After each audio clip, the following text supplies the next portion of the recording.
Hold on. Okay, now we're recording. So I'm giving off what vibes? You're giving off this, like, I'm the heiress of this mansion and I'm totally mysterious and there's like murder and mystery. Like you're giving me like Agatha Christie novel vibes today. I don't know why. I think it's just like the background, what you're wearing. That's just what I'm getting. It's because you know how much I love detective. Yeah. Whatever. Yeah. I'm trying to be my brand, Fiona. Yes. I took a shower, so I'm kind of off brand today. Oh my God. I have to say, I've been looking forward to this for like a week. So I have to introduce you to the world.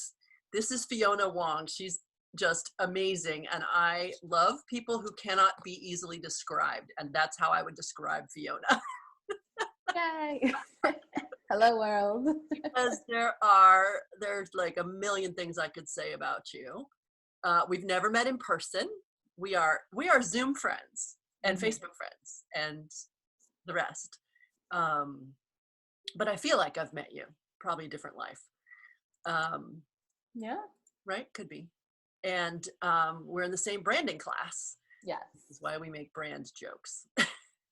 And you missed the one yesterday about color. Like we were going all off about, the colors of your brand and how you choose colors that are good for you plus the brand.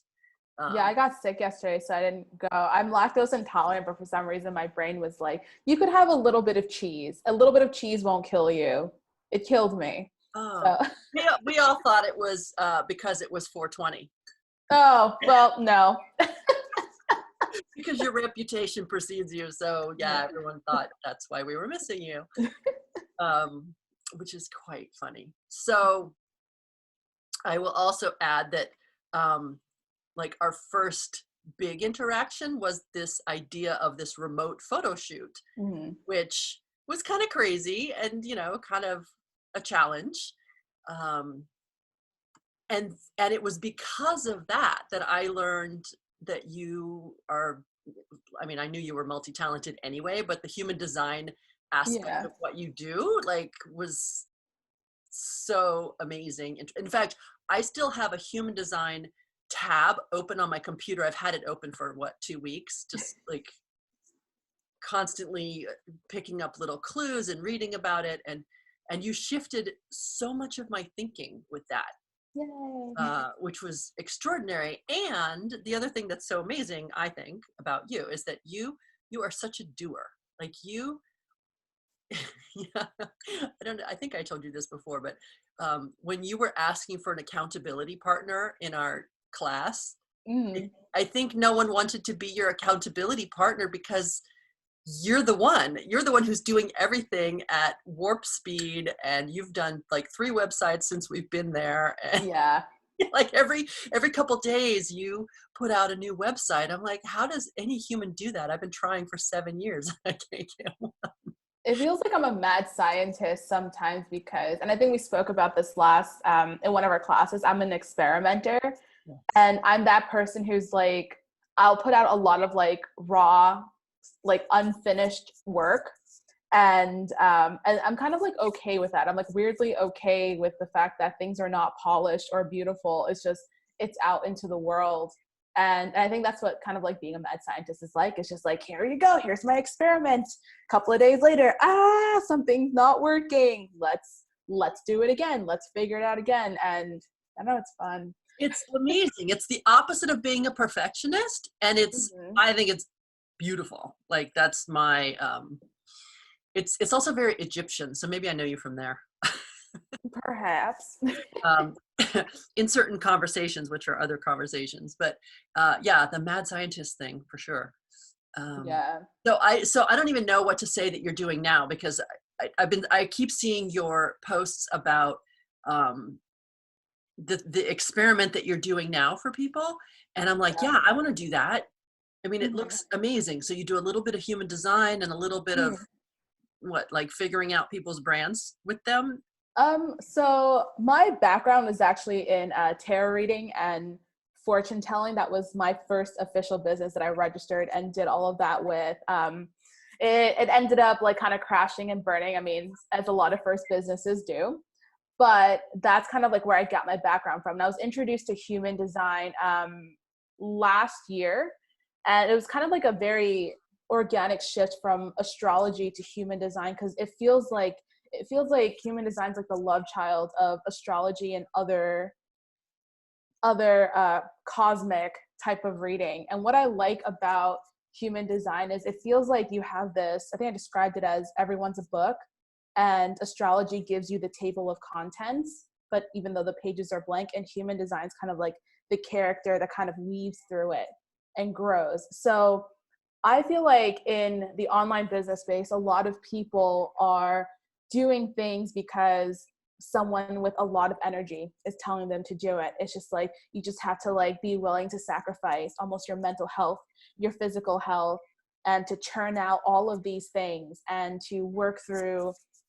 It's like, oh, well, you know, churn out 50 blog posts in a month and blah, blah, blah, and very high energy things. And I'm that person, as you said, like I just throw out websites, blog posts, Facebook group, whatever you want, I'll make it happen. And then it's like, but what's the cost? And in my earlier forms of business, it was not spending time with my kids. I've checked myself into the mental hospital 3 times, and my body just kind of fell apart. And it wasn't until I really understood my natal chart and now my human design chart that I understand, here's who I am, here's where my strengths are, here's how I tap into my energy, and everything else belongs to other people, and I don't necessarily need to adapt that to my life. And after doing a couple of human design readings for people in Mirror Brand, I wanted to see, you guys really encouraged me to help other business owners understand who they are. But because I have such a heavy marketing background, I kind of want to design marketing strategies based on who that person is, not just like, you need an email list or you should be on LinkedIn or this or that. It's where is your energy? Where is your passion? How can we bring all of that together and then design your business around it? So that's kind of like what I'm working on. I haven't kind of created how it's going to look like. So that's why I'm taking a few like beta testers right now to flesh it out. And this morning I was working on, I'm kind of fleshing out the quiz that I have, the personality quiz. I'm kind of for the same quiz. Well, it's the quiz that I made for like the video game archetype, but I wanted to make it more relevant to custom marketing. So right now I'm creating a, it's like a 20 question quiz, and it will generate a marketing strategy based on how you feel. So based on like what you put down as your energy levels, what you enjoy doing. Do you enjoy design? Do you enjoy writing? And I wanted to kind of create like a very basic custom marketing strategy based on your personality and introvert, extrovert, energy levels, things like that. So that's what I'm doing this morning.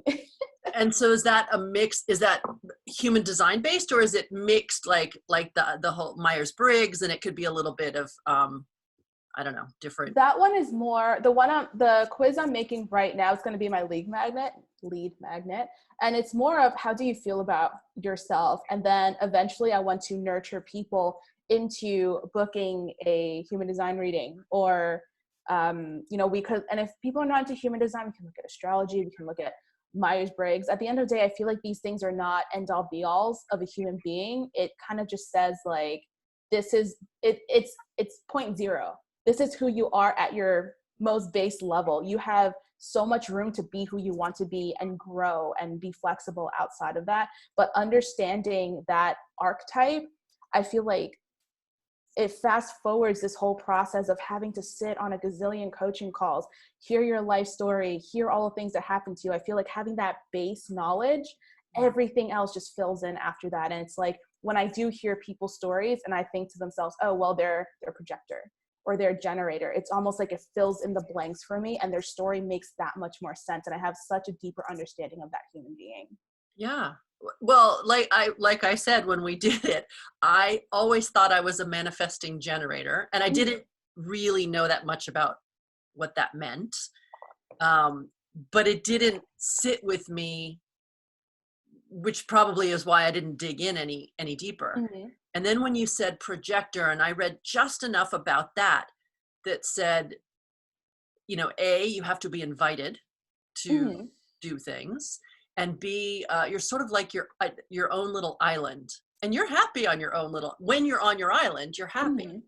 And if other people want to come and check it out, great. But you're not going out there in the ship and like, Yeah, you're not trading doing all this with initiation with exactly. people. And I remember you were like an emotional projector as well. So you just need to feel all these things out. And there's never quite that sense of certainty. And I feel like a lot of people wait for that certainty. And some people are just, their bodies don't work that way. Their compass does not work that way. There's just like, it feels good, but it's not like, yes, this is it. Right. For sure. So indeed, I was going to wait my entire life for certainty that was never going to come. Mm-hmm. Is that what you're saying? Like, well, yeah, and I feel like sometimes it's just okay to have that air of uncertainty, because isn't that where art comes from? It's just creating, and you can never quite from the beginning see what the end result is like, but then what you end up creating, it might not be what you thought at point zero, but it's still something beautiful, and it's still some sort of interpretation, and there is so much unknown and lack of certainty around it, and that's part of what makes it beautiful. So not everyone needs certainty. right. Well, yeah. But for me, it makes it sometimes hard to start a thing Mm-hmm. because I can't see the end, and other times hard to know when it's done. Mm-hmm. You know, like I'll finish it and say, well, okay, it wasn't my best, but fuck it, move on. Yeah, and sometimes things don't have to be done. There are projects, sometimes like if I write poetry or a story or something, I'll come back to it years later, or I'll open up like a file and forgot it was there, and it's like, Yeah. let Like me that do website, like that website I just posted, right? I Mm-hmm. mean, that is 5 years old, and Yeah. I didn't even make it. Someone else did with my pictures. She put it together. You know, I've been sitting here saying, I don't have a website for what, 7 years now or Mm-hmm. something. And, you know, I hate my website. And somebody put this thing together for me. And there was actually, I believe there was text to go with it. We just didn't insert it. Mm-hmm. And I just walked on like, yeah, no, nah, I don't know. Like, I don't know what images to populate this with. I don't know what I'm trying to say. I don't even know what I want to do. And I just walked away from it. And now I'm looking at it going, oh, this kind of nails it.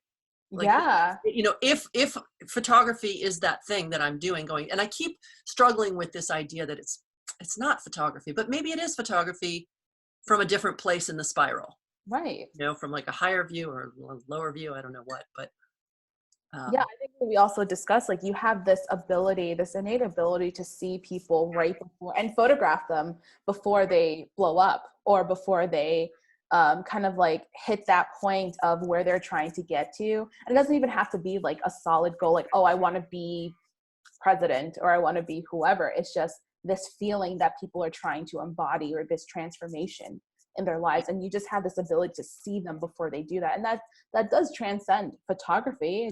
I don't know what word that would be. yeah. And you know, the problem with all words in marketing now is that they all start to feel overused in about 5 minutes. Right. Like, you know, even the word authenticity is starting to get on my nerves. Yeah. And Um, I think that is my frustration with, so I'm bilingual. I also speak Cantonese Chinese. And I play a lot of video games. So I learn like pieces of different languages from my friends who are also bilingual, and they try to explain things to me sometimes in different language. And my frustration with the English language is sometimes there's just no layers of an emotion. Like, yes, there's authenticity, but is there layers of authenticity? Is there different words that we can use to really describe that feeling? And sometimes the English language doesn't suffice. Sometimes you have to borrow terms from other languages and things like that to really capture that feeling you're going through. is there more nuance in Cantonese? I think in every language there's quite a bit of different nuances and stuff like that. Like, there are some words that just don't have a direct translation, and that's why it's so interesting, because sometimes I will feel something and I know the word in Cantonese or in another language, and then when I try to express it in English, like when I look at people's charts or read their natal charts, sometimes just like, there is something I want to tell you and I cannot tell you with words because the English language is not powerful enough. So I'll put together like a Pinterest board, or I'll grab like sentences or poetry and be like, all of this together kind of tries to say what I'm trying to tell you. It's just there's no words I can think of really powerful enough to describe it. So I think that's why, like, this morning I was just like, you're giving off like Agatha Christie vibes, like that mansion-y vibe, but there's not really like, I don't know like what word I would use to describe all of that outside of your name. Yeah, isn't that funny? I mean, you're such an artist in your way, and the amount of things that you bring together are so fascinating. Like that you love gaming so much, and plants and websites and technology and words, because you do copywriting too, right? Yeah, I love writing. It's like, it's always, I knew how to write in English before I knew how to speak in English. So that was like my form of like expression. And I also played, I played guitar and piano growing up, and I learned how to speak before I learned how to speak. And like, I learned how to express myself where I could speak English words. Right. And then music is its own language. So Yeah. right. And then like images, like that's all its own language. And I always think it's interesting because my current partner is a teacher, and I'm really fond of the movement called School Kills Artists, because I was a terrible student. I would cut class all the time. I hate math. I don't like academic school, and I don't dismiss it. Like, I think like we need academics in this world. It's just not for me. So I have like my partner who's just like teaching, works with students, like very rigid and structured. And I'm just like, I will just go where the wind takes me. And I will be a student of the trees and the birds and the people and conversations and all the places I will go. So the movement is what? Academics kills artists? There's this company I follow. They're called School Kills Artists, and they very much like try to tell people that there is more to being an intellectual than being good at school, that there is more to being smart than just being able to parrot information. And they encourage young adults and teenagers to pursue art, and it's a very like liberal movement, and I enjoy it. I wish it was around when I was in high school, but I was like, I'll support it. I'll give you guys money and stuff. I'll buy your stuff. Wow. I have to say, I've never heard of it, but I think I agree with that. Even though, I mean, I did super well in school. I was that straight A, sit at the front of the class, teacher's pet person, but not because I think I was so smart. Well, you know what? I was probably just naturally like, oh, that all makes sense to me. And my dad's crazy smart. Like he told me recently, he found out in a letter that his grandmother wrote to his other grandmother, like from the two sides of his family, his IQ is like 170.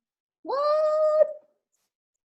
And even so even in the letter, the grandmother says, I don't even know a person with an IQ of 170. And I'm thinking, great, well, I know mine's not that. So like, I don't even want to know.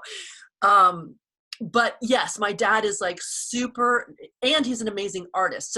So there is a piece of what he does that is solving problems, he sees history timelines, like pictures, like complete pictures. And he can just plop in, well, this was happening in music, and this was happening in science, and this was happening in math, and this is happening in art. And so he's another story. So I think the reason that I excelled in school was to get his approval. Like it wasn't about, I don't know if I particularly liked any of that. I think I wanted to be seen. And when my parents were splitting up, at the core, I felt unseen, and even probably before they were splitting up. Yeah, and I think there's so much pressure on students to succeed. I used to, I like you mentioned, I am a gamer, so a lot of the communities I'm a part of do have teenagers, and some of them tell me like they work on assignments, or like freshmen in high school are working on assignments 8 hours a day because they're so stressed about college. And I remember when I was in high school, my teachers used to tell me like, Fiona, if you just applied yourself a little bit more. They say that all the time. The word I hate so much is potential. They're like, you have so much potential. And I'm just like, yes, I do have a lot of potential to be whatever the fuck I want to be. But I do not want to use my time to get an A on a math test, on pre-calculus, because I don't freaking care about pre-calculus. And I also tell my partner, he's a math teacher. I'm just like, I'm laughing at all of my math teachers tell me that I will need math throughout my life, because now I just turn to him and I'm just like, I need you to calculate this for me, please. So it's just like, I didn't need math in my life. But yeah, it's just idea of like, there's a structured potential, and like, you have to be this certain way in order to be successful and go to college and do this and do that. I dropped out of college and moonlighted as like a dominatrix, and then I joined the military. And you know what, I'm 29 now, but my 20s were freaking fantastic, and I think I've reached the potential I needed to reach, even though it's not the path my teachers wanted me to reach. And that goes back to human design. It's like someone else's path is not necessarily yours. And I hear a lot of coaches say, hey, use my framework, use my strategies. And it kind of reflects a lot on what I learned in school. It's like, yes, that is the traditional path, and it might work for you, but if it doesn't, it's not that you're not smart or that you're lazy or that whatever choice words we choose to give these people, it's you're meant to live life a little bit differently, and it's okay to embrace that. Yeah. Well, and I don't think anyone brilliant unleashed their brilliance by following other people's pathways to whatever they were teaching. It's all alchemy. I mean, everyone says that about Steve Jobs. Like, it was the alchemy of what he loved that created what he created. So I think that's super. Did you say you're 29? Yeah, I'm 29. You've lived like 10 lifetimes already. People like teenagers and gamers in their early 20s call me grandma, and they call me old. And I'm just like, just wait till these motherfuckers are 29 years old. Like, they're going to know. They're going to. But now I'm just like, yeah, I'm old, whatever. I asked my child what he thinks old is. He's 7, and he's just like, 25. You're old. And I'm just like, it's all right. I remember when I was like 12 and I thought my life ended after age 20. Well, I remember being 20. I think I was about 21, and my stepmother died. He had a sudden heart attack. He died. He was 46, and I remember going to the funeral, and I was like, well, he was old. I mean, what's the big deal? That's how I felt at that point. Now I'm older than that, and I'm like, oh my God, was I so clueless. And I think as a woman, like, as you age, like, I was growing up with this whole thing, like, you have to stay young, you have to look young, it's all about the youth. And now that, like, I'm nearing my 30s, I'm just like, I feel like life just gets better and better as you age, like, everything. Because, like, when I was like 20, I'm just like, oh my God, I need a boyfriend, I need to be loved, like I need to shave my legs so no one thinks I grow body hair, like, just the most, I don't know, ridiculous things I was worried about. And now I'm just like, my trees are good, my plants are happy, I have a dog. Everything just feels simpler the older I get. And it's nice. It's really nice. Well, it's also a huge shift when you become a parent. Huge. Yeah. Like, I don't know how to say it I mean, for me, there are only two kinds of people in the world, parents and non-parents. Because for me, that shift is so huge. And you start to see the world as greater than yourself. And for a woman, I think it relaxes you in a certain way, because you don't think like, oh, I need a boyfriend. Oh, I need whatever that, I don't know if that's a mating instinct or I have no idea. I have no idea. Like, I didn't feel like I was like, I wasn't a person who thought, oh, I need to have a kid. Yeah. And I had a kid. I was like, oh my God, nothing else matters. Yeah. I just boom, like that. I was just like, I created this. It's like a little bean. I fit it on my forearm. Like, oh my goodness, my boobs make food. Like, do you have one? I have 2. I have a 7-year-old and a 4-year-old. 7 and 4. Oh my gosh. Yeah, I had my kids pretty young. Yeah, and I was just like, okay. My friends were all like, "You're too young to have kids," like blah blah blah, and I was like, "It's fine." It's Yeah. fine because you can still do whatever. I thought my life might end. People told me like, well, you can't party, you can't do this. Like, what about your career? What about, because I had just started my military career. I literally was just I just got, I finished boot camp, finished combat training, and I just finished air schools. I had my whole freaking career ahead of me, and I peed on this stick, and I was like, oh, that says that I'm pregnant. My first sergeant pulled me aside and was like, I made that mistake when I was your age. I had 2 kids with a man who I thought I wanted to be married to, and I blew my whole career for him. And I thought to myself, yeah, but you know what? I can still do whatever the hell I want and have kids. Like, it just means every decision I make, I run it, like, I think to myself, like, will my children be okay with this? Like, I don't stay out till 2, 3 o'clock in the morning anymore because, I mean, at the end of the day, that's not what I want for my kids. And I feel like it forced me to grow up a little bit faster, but I don't think I would have had it any other way. Wow. So were you Army? I was in the Marine Corps. Get out. Oh my God. You just might be the most interesting person on earth. Like, I'm just like super impulsive. Like, I literally like dropped out of college. I wasn't even dropped out yet. I already had the recruiter on the phone, and I was just like, hello, I'm in good shape. I can pass, whatever tests. When can you ship me out? And they were just like, okay, like, you want to come to the office and talk about that? I was like, yeah, just give me whatever paperwork and ship me out as soon as possible. I was super, super impulsive in my early 20s, but wow. whatever. But also, wouldn't that have been, I mean, if you look back at it, wouldn't that level of restriction have been nearly impossible for you to live But with? it's like, it's the traveling the world, and That's the part you like. can you please just shush for a second? My dog's just like, there's a bird.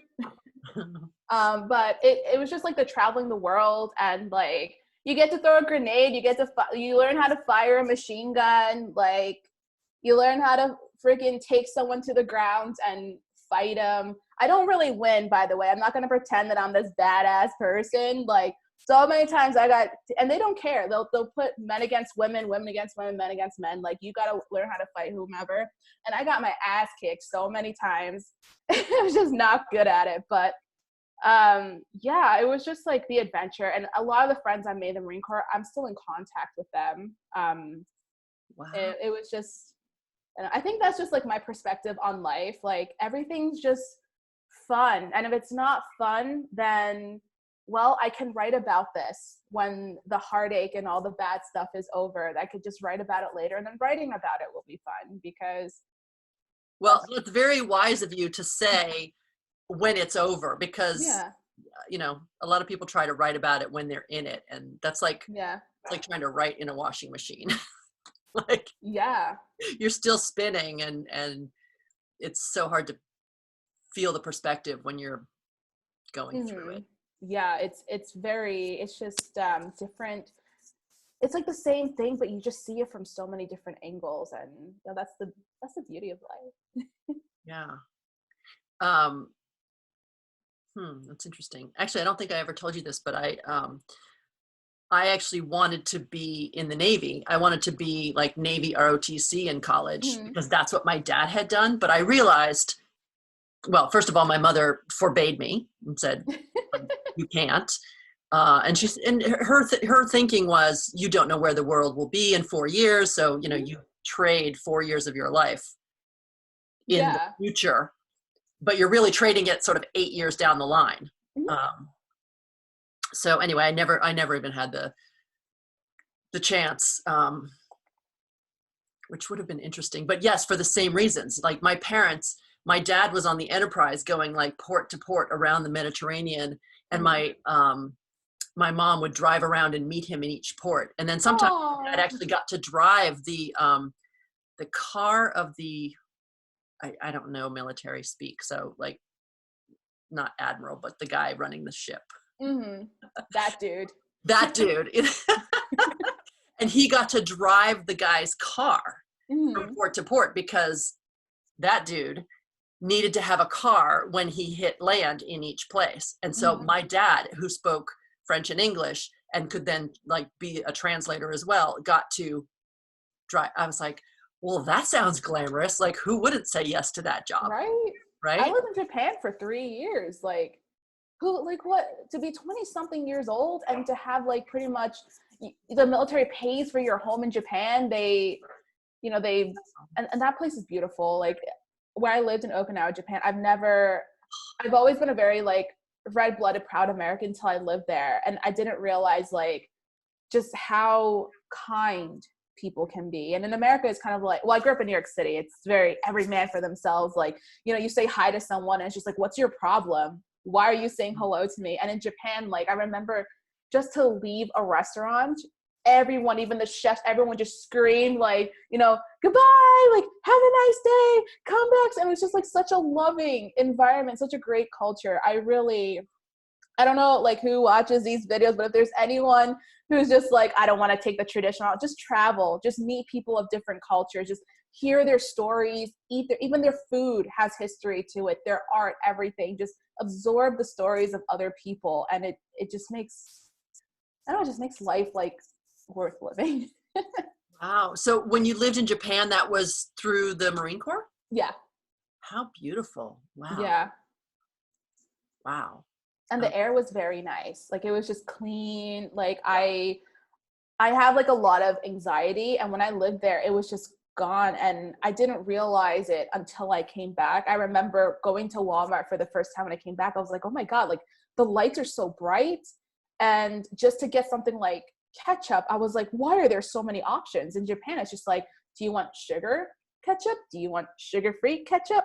That's it. That's all your choices. And then here, I'm just like, it took me like 6 months to adjust, and I didn't realize how dirty America was. Like there's just litter ever. In Japan, it's like unheard of. Like they picked up after each other. You see people walk out and just sweep the ground. They just took care of the earth, and they just took care of each other. And people used to come up to me when I was breastfeeding in public and be like, good for you. Like you're doing a good thing. And when my child was like 2 or 3, he got older, just people in the stores would just come up to me and give him like free candy and like snacks. And they're just like, do you need a break? Can I hold your baby for you if you need a break? And people just looked out for you. It's so different there.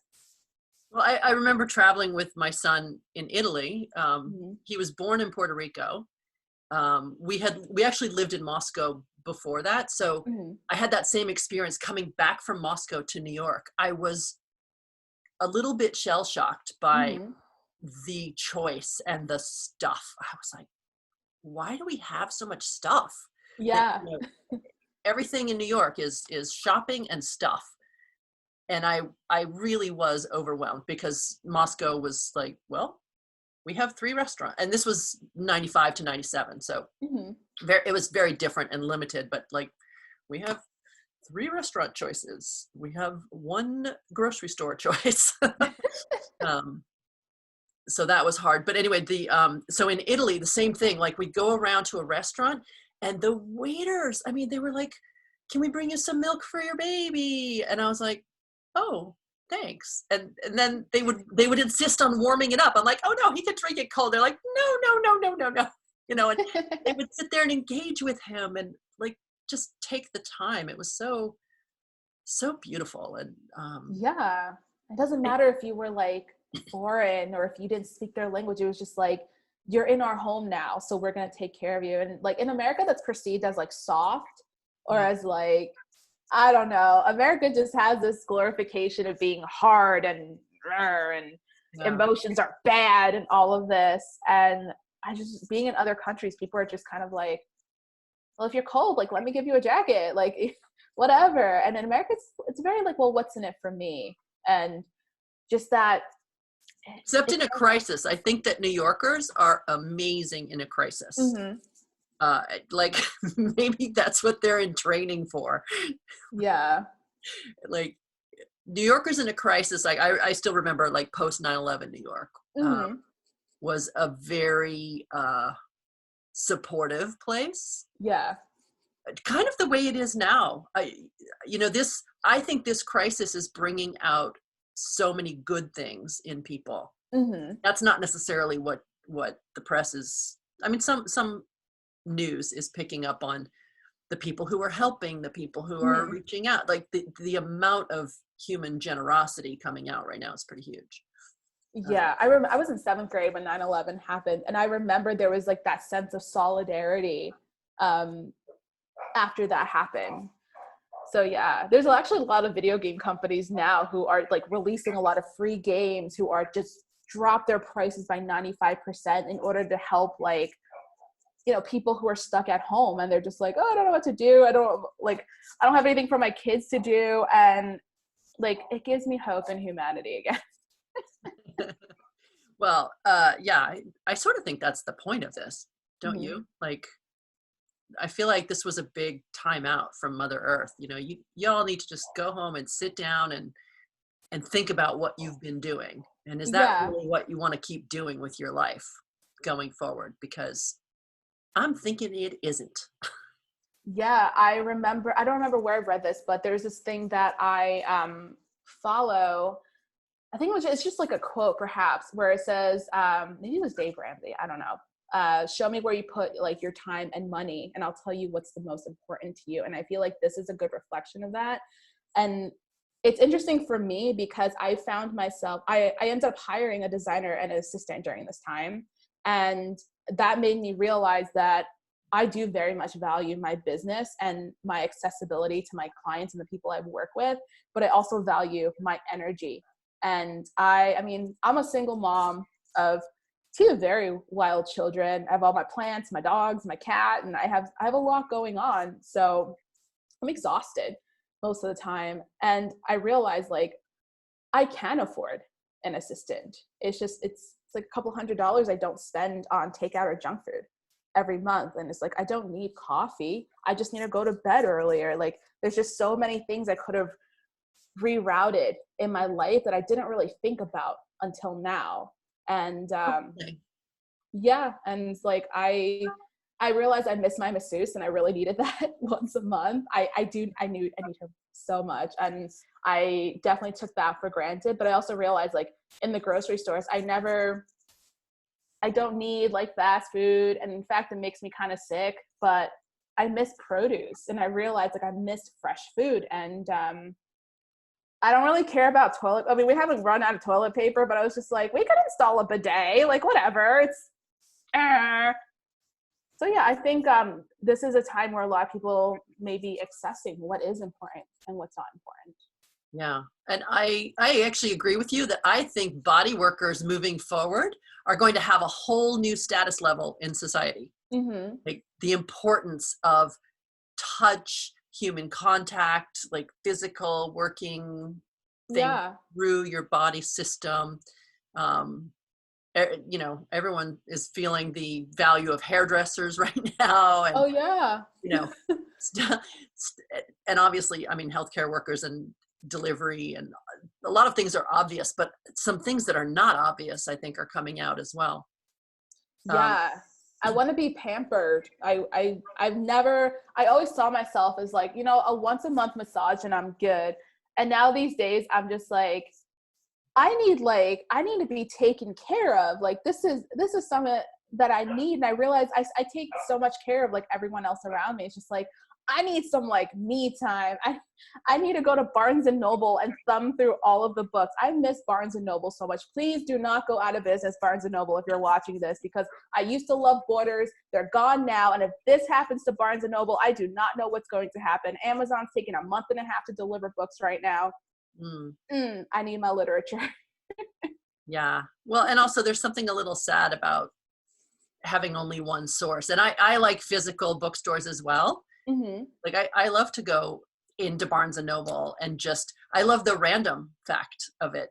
You know, you see what's on the table in front of you and you're like, oh, I never would have found this on Amazon. It's sort of the digital watch versus the analog watch. Yeah. You know, I love analog watches because you can see the future and the past. Yeah. And you can't have like all these pumped up reviews on Amazon either. It's just like, you are put against all of these other books. I'm going to grab a few of you, flip through the pages, and there's not going to be any fake Amazon reviews to tell me whether or not I should buy you. It's just you and me right now and $20. Yeah. So that's kind of how I feel about marketing in general. Mm-hmm. Like the fake and the pumped up really bums me out. And I think it's why I have such a problem with it. And, you know, it's a Mm-hmm. miracle I'm in a branding class at all, because Mm-hmm. it goes against, it goes against how I operate. Mm-hmm. But at the same time, I appreciate that what Sarah is doing with us in Mirror Brand is about distillation. You know, Mm-hmm. it's not really about a brand. It's more That about legacy. legacy, or who are you, and just clarifying that, which Mm-hmm. obviously as a 12-legged octopus is really hard for me to do. My logo for Wild Pixel Marketing was actually an octopus holding a coffee cup. Oh my gosh, really? Yeah, I'm a little obsessed with HP Lovecraft, and I'm really into like Cthulhu. I have these like octopus leggings, and I told my designer, I was like, I don't know. I know I need a logo.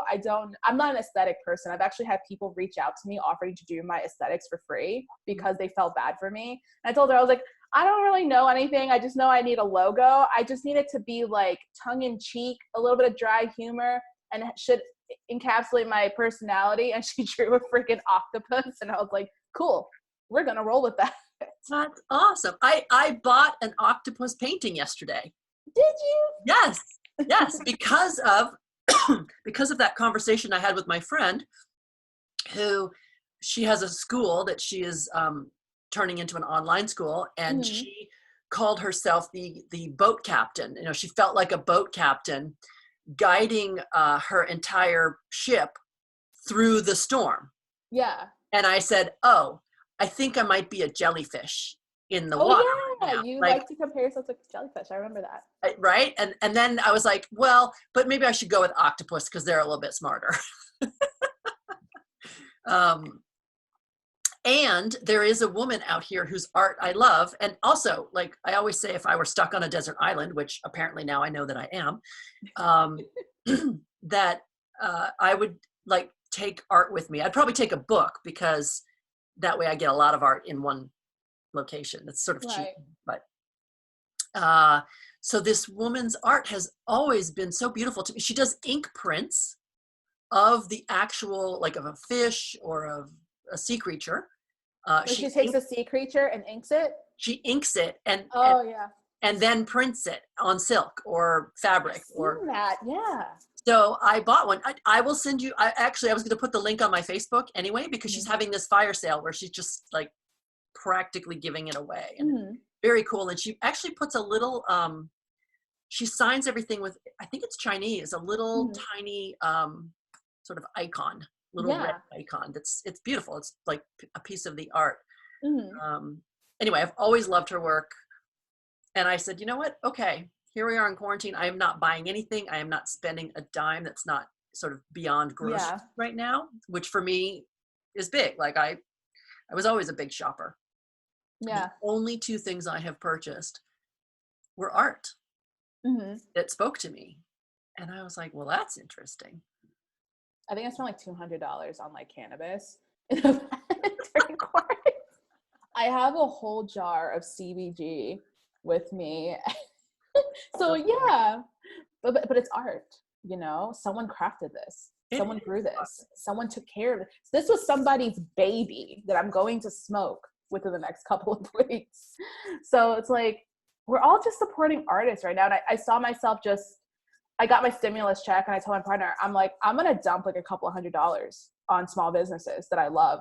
I have no desire to spend money on like big companies really, but it's just like to see a small business who is selling something that I could probably get on Amazon for a third of the price. It's just like I should give that money to a small business. And because you're not just like wearing something that is like, oh, it's pretty. You're wearing someone's art. You're wearing someone's investment, their creation, their babies. And yeah. Well, definitely send me that link, because I think that that sounds cool. I've seen it like on YouTube, but I didn't know people actually like sold things like that. So I'm gonna check it out. She's been out here for years. She lives in Montauk, which is funny. I'm going out there in a little bit. Yeah, she lives in Montauk. She does like the art fair in Sag Harbor, and I fell in love with her work the first time I saw it. I took pictures of her. I think I either intended to do a post about her or I actually did it. I can't remember. For me, sometimes they're the same. Intention was there. Oh my gosh. I was completely obsessed with her work. And I thought it was just some of the most beautiful, simple. Yeah. So I thought, I think the octopuses are super cool. They're so smart too. So Yeah. smart. I remember I think one of my friends was like stoned and was just like, do octopus have like a preference of like their left tentacle or the right tentacle? I don't remember what the answer is. I just remember we spent like 20 minutes Googling if like they have a tentacle preference or something like that. Someone said do they have brains in their tentacles too? I'm not sure if they do, but like brains. They just have like sensors or something. Yeah, they're smart creatures. So I personally love them. I used to have an octopus rug in my office, and it's in storage, so that's a bummer. But I've always liked them. But when I showed the art to Sydney, and I was like, "Do you like this? Because I want to buy it." And he's like, "Ooh, no, it's kind of creepy to me."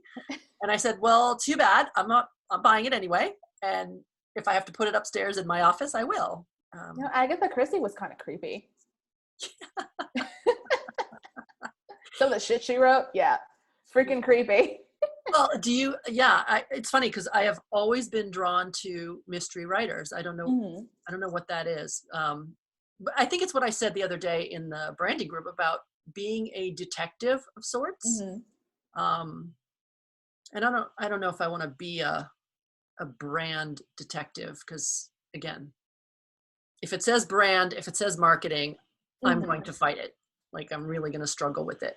But yes, it's more about the uncovering. It's like removing I think like when we did our photo shoot, I asked you, I was like, do I need false lashes? Do I need a shit ton of makeup? Because other people told me I need this stuff, but we're going to do a photo shoot. And I'm not really about that life, as y'all can see.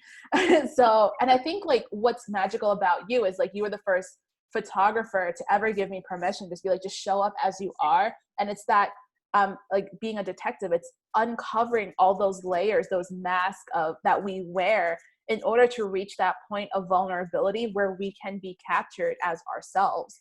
And that's difficult to do, because even me, like I struggle so much throughout my 20s to be like, well, is this something that society is pressuring me to do? Is this something my parents wanted me to do? Is this what my ex-husband wanted me to do? Like, where do I begin and where do other people's influences end? And I think one of the interesting things about having a conversation with you is, and this is a thing about projectors where we kind of just see people at their core, even if we can't see ourselves at our core, it's you're able to just peel back all of these layers and help people get to where they were before everyone else told them who they should be. Yes. It's funny because that's how I see everything. When I was working on that book about prophets, and I said, we are all prophets in different levels of uncovering. It's the same idea. Like I'm always looking for that core thing, which is funny then that I would choose to work in this surface medium, because there's a lot of ways you can work with a person's core or energy or who they really are. Yeah. And then to translate it into what? Like a piece of paper or some sort of superficial thing. That's a little crazy. Yeah. And yet it's the first way that we see each other. Like I remember the whole reason I reached out and said something to you was you threw up that website, and then Corinne or Sorsha or somebody said, "Oh, the only thing missing is you." I was like, I don't like my face. I'm not ready to put my face on there. I still am not ready to put my face on there. And, but I think I'll get there. And I'm starting to realize it's not, I thought in the beginning it's because, well, I don't find myself like attractive or appealing or, aesthetically pleasing. I think it's because I still, in the sense, look like what I've been pressured to look like because I just recently got divorced last year. And my parents were beauticians, and they were very, very, very just terrible about how people should look. And I'm working with this esthetician, Amy Wall, and she usually works with women who are older than I am, like 40s and 50s, and she teaches them kind of like mirror work, how to really look at yourself and like look at your pores and look at the scarring on your face, discoloration, anything like that, and to really accept yourself and be like, well, this is my face, instead of, I think the beauty industry is very much like, oh, you have a blemish, like let's get rid of it or cover it up or get surgery. Whereas she teaches like, well, just look at yourself and accept and tell yourself like, I am happy, I am okay with how I look. And that process, like, I want to get to a place where I can be photographed as really loving myself and loving how I look and how I appear, and not have that thought in the back of my head be like, oh my God, like I don't look like a model, or I don't look like this, or I don't look like that. Like when I get to that point in my life, I think I will feel good about getting a photograph up. Yeah. Well, I think there are two parts to that equation, because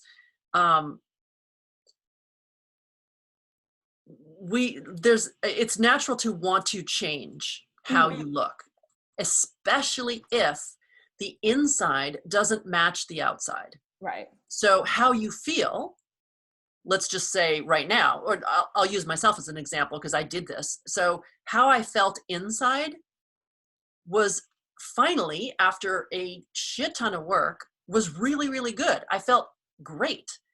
And then I saw this picture of myself and I was like, oh shit, that is so not, like, that's not okay.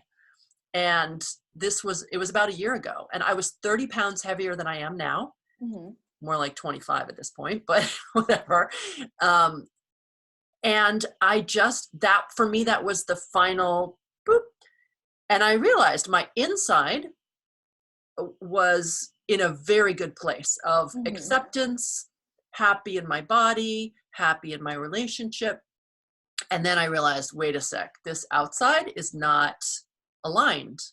And I think that's the thing I'm always looking for, is the like finding that alignment, and sometimes helping people with it. And yes, the number one thing people come to me and say is like, oh, well, I'll do pictures when I lose 10 pounds, or like, oh, I just look fat or whatever. And I went through it myself with one of my best friends who's a stylist. She came to my closet. This was when I had just moved back here. And I guess I was still in a relationship, but we were going to be living separately. I was basically single mom with a 7-year-old. I'm sorry, with a 13-year-old. And my entire wardrobe was tunic tops and yoga pants. Like, 100%. That was my whole life.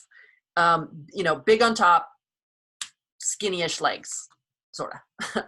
And she came into my closet and she said, I know you want to lose weight. I know you don't like where your body is right now. But if you don't love it where it is now, you can't release what you want to release. And that flipped a switch for me. And she said, part of loving it now is not throwing a paper bag over it. And by the way, all that fabric is making you look bigger. And she was so right, because I had just been on a trip and I was looking at photos of myself like, oh, God, this is horrible. Yeah. So she started to teach me to dress in a different way and sort of layer things so that there was like a slim base layer. There was sort of like not slim, but like a body hugging base layer with then other layers on top, and like creating illusions of slimness and some stuff like that. But it just got me thinking in a way that was more loving to myself. And sure enough, like then like weight just disappeared, and I realized it really is an inside job, which is exactly how I feel about photography. It's an inside job.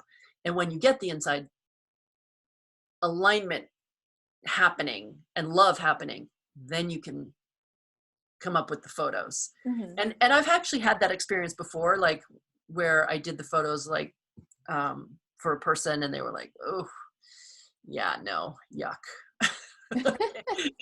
But that was a piece of the puzzle, and that was a part of the process of getting the alignment back. Mm-hmm. And so like that woman and I know that, you know, we have another shoot coming whenever it's coming, because she's been on the path of getting her alignment back. Mm-hmm. And that's what I think, that's why I like Sarah's approach to a brand, because it's about alignment from inside to outside. You know, it's how I feel about clothing. It's how I feel about photos. It's how I feel about websites and colors and logos and all that jazz. You just know when someone has it all, like click, click, click, click, click, click, click. Yeah. Like from their soul to their logo. It feels. Yeah. And there's so much purging that needs to happen. I think I had like 3 mental breakdowns throughout this whole process. I'm just like straight up ugly cries. I don't know what I'm doing with my life anymore. Ah! And then she's like, nah, I'm good. 2 weeks later, everything is just, and then I'm good. And right now I think I'm good. And then I know in 2 weeks I'll have another like meltdown, but this is it's like when your face breaks out in acne before it clears out again. I'm just like, I'm good. We're just riding this out. We're doing this. We're here. What's the kind of projector that you are?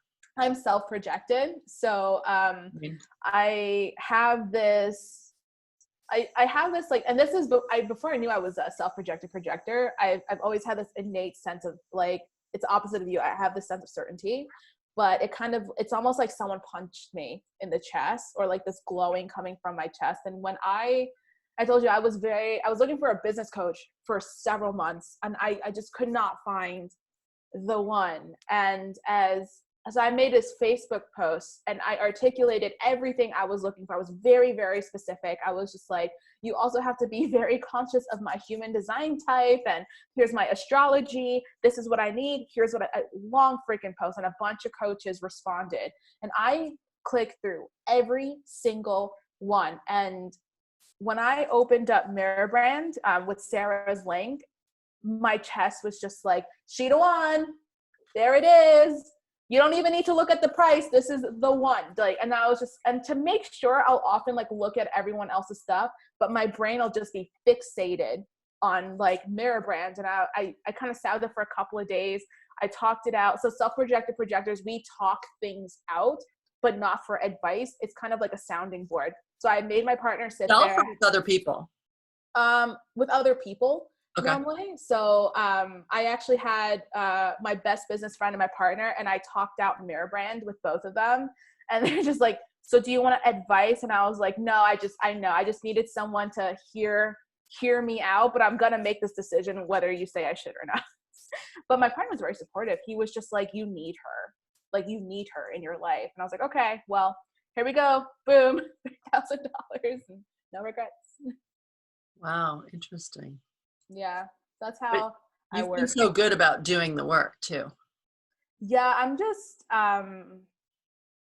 it's funny because I was so terrible in academic school, like traditional schooling, but every course I've ever invested in, I'm that person where I'm there from beginning to end. I will ask a gazillion questions. I will like dissect things, put things back together. I will execute things, and if I'm interested and I love it, I give it my all. But if you want me to do like statistics, I failed it 3 times, by the way. It's not happening. I'm just going to look at the numbers and give you this deer in headlights look. Like, I don't know. I'm not passing this class. Interesting. It's funny because I keep doing this to myself. I sign up for classes and I'm like, this is the one. This is the class I'm actually going to do, because I'm the person who signs up and never does it. Mm-hmm. I signed up like it's a pill or something, and just take it and be done with it and not do the work part. So yeah, that's where I like, it's funny. So I was the good student in school, and I am playing hooky the entire time and not doing any of my homework, and I should just be failed out of the class. Why do you think you're not doing the homework?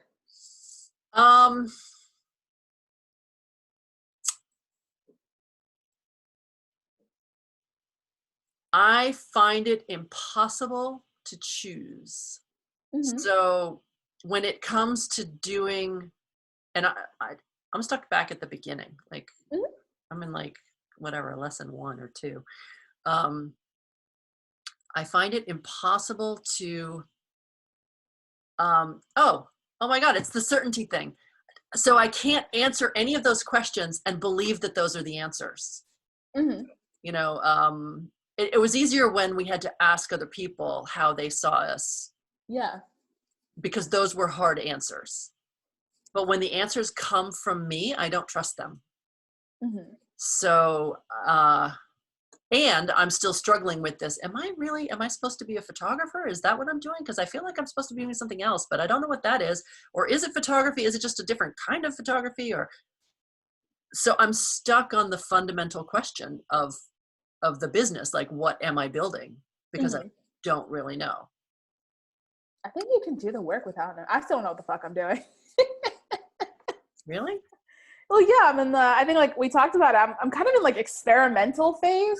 I didn't even think to do, I actually just signed up for a human design course.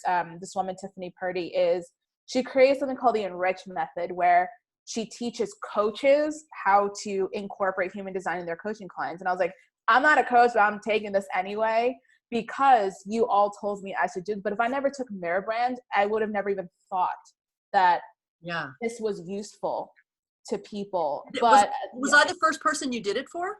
I believe so. Did anyone? Yeah. I don't even think anyone knew you did it. I didn't know you did it. Yeah, I know I had mentioned it a few times and I put my calendar out and I was just like, just book a call if you want me to read your chart, like whatever. So I've read a few people's charts but like when I unravel people's charts, it's like there's also an understanding of what they can do. It's like, here's what you're good at. And I always bring it back to the person, like, do you feel like you're good at this? Because it's not enough for me to just say, here are your gifts, here's what you're good at. You have to feel some sort of alignment with it. You have to feel like, yes, like this is what I am good at. And I know for you, it's you're really good at just connecting with people at their core. But it also comes down to like, do you want to do something like this? Because if you're like, yeah, I'm good at it, but I don't want to do it, meh. But obviously I do, because that's why I started these crazy little videos. And Yeah. I thought about other things I could do, you know, that have labels or ways to make money or have a business, Mm-hmm. and they don't feel as good. So I'm just going with what feels good at the moment. Yeah. And that, I think that's part of like virus mentality Mm-hmm. is like everyone's just doing what feels good right now, whatever that is. Yeah. And just if you come up with like an idea, literally just, that's what I'm doing with these, I call it the experiment, because very creative. Yeah. And it's just like, you know what, let me just do this for 3 people and charge like, cause it's $500, whatever.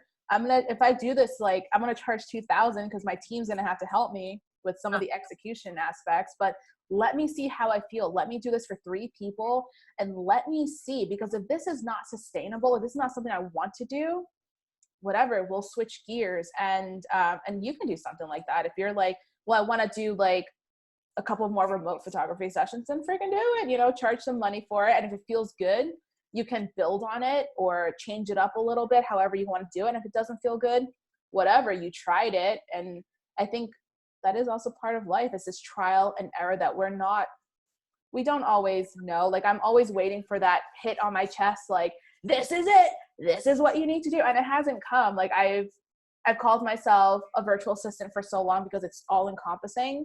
And then I was like, well, virtual assistants don't make enough money, so I need to like up level that. So I was like, copywriter. Okay, but I do a lot more than write copy. So now I just tell people I'm a goblin, and you either know what that means or you don't. And if if you don't, you're either going to ask me, well, how do I hire you, oh goblin? Or you're freaking weird, get away from me.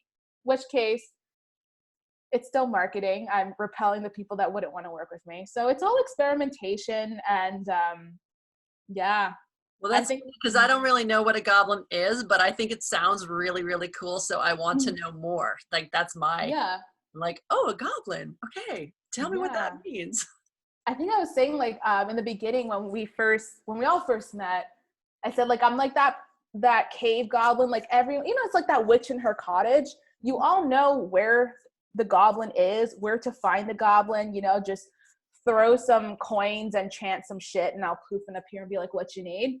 but no one ever wants to really admit that they're seeking the goblin, and you don't really seek the goblin until you've been kind of spurned by a couple of other people. So I feel like that's who I serve, and that's what I am as a goblin. It's like when you're at that point where you're like, I need this goblin, nothing else is working, you'll end up on my doorstep. So why would you choose goblin and not witch? I think the term witch it's kind of like adapted into like a very new age thing, and it's a very like mystical, almost like beautiful thing. Like when I look at Instagram or Pinterest, a lot of witches have like these glorious crystals, and like they're like gorgeous and everything. Yeah, like everything's very polished. Yeah. And people will find like the weird thing about working with me is almost everything I do is like in raw materials, and then we put it all together to create something. One of my clients told me that I'm more of a warlock than a witch, because I just take like really strange things and put together, and few things I do will ever be like packaged in a way that it's aesthetically pleasing to me, but to like most people it's like it's not traditionally beautiful, which is why like, you know, like Fancy Friday, I showed up in a blazer and a Deadpool shirt. Like that's what goblins do. That's what goblins do. Yeah. So interesting. Well, when you were talking about that though, you were talking about the goblin in the cave. I remembered when I was, I don't know, 10-ish. Mm-hmm. There's a book that so deeply affected me, and I don't remember what it was called exactly. It was something about the haunted cove, and my grandmother lived on a beach where we would walk by this haunted cove, and I used to fantasize about this cliff that I lived in. Like someone once said to me, what's your ideal house you can have anywhere in the world, or like anything? And I said, I want to live in a cliff like that, and I want it to be like a witch living in a cave in a haunted cove. And it was like you had to, like Gollum, you know, the way they find Gollum. He's my favorite. Yeah, only that one you had to go down to find Gollum. Yeah. And my cave is more like one level. It's up high. It's high above the water. Yeah.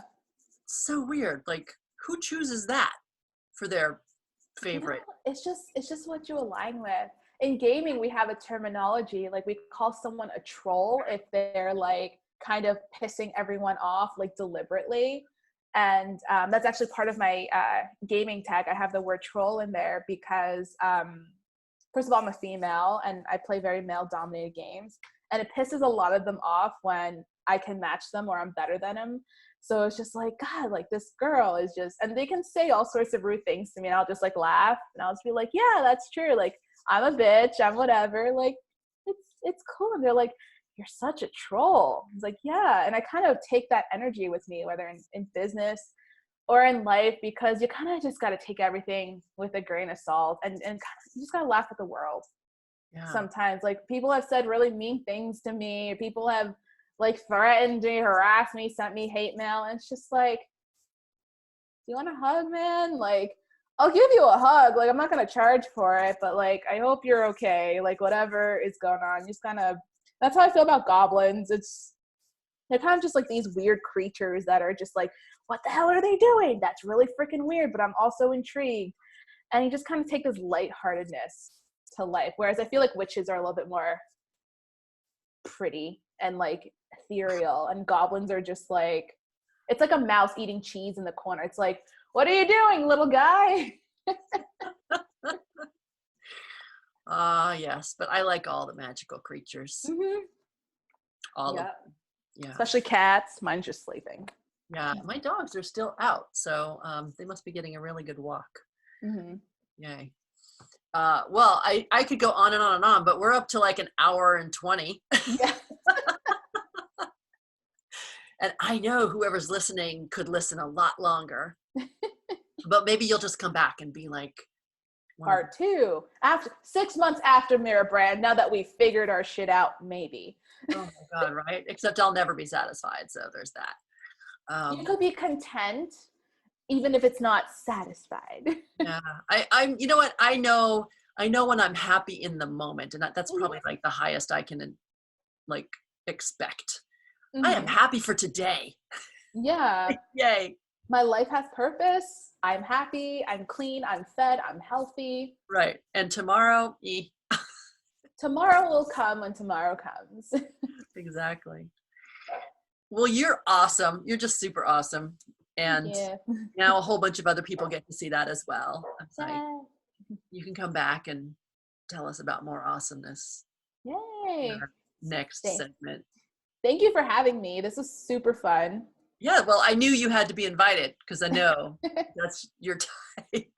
It's funny. I guess as a projector, I probably know a bunch of other projectors. Probably. And because I didn't realize it, I realize now that I have to invite some people. And it's working.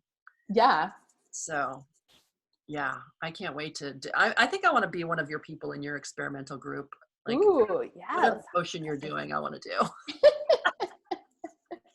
That's the effect you have on people. You're like, people are either totally attracted or repelled, like you said. I think it's I think some people are less repelled and more repulsed. They're just like, what are you doing? You're performing experiments on people. You're looking into their birth charts. What is this? Oh my God. Like, yeah, I wish I could come out and say that more, or like own my own psychic powers and true craziness and all the stuff that I just do without really naming or thinking. Yeah. But maybe I can own it. Maybe. Okay. Maybe it happens right here. Yes. All right. Well, you're awesome. Thank you so much. Yay. And, thank you. I'll see you very soon. Bye. Okay, bye.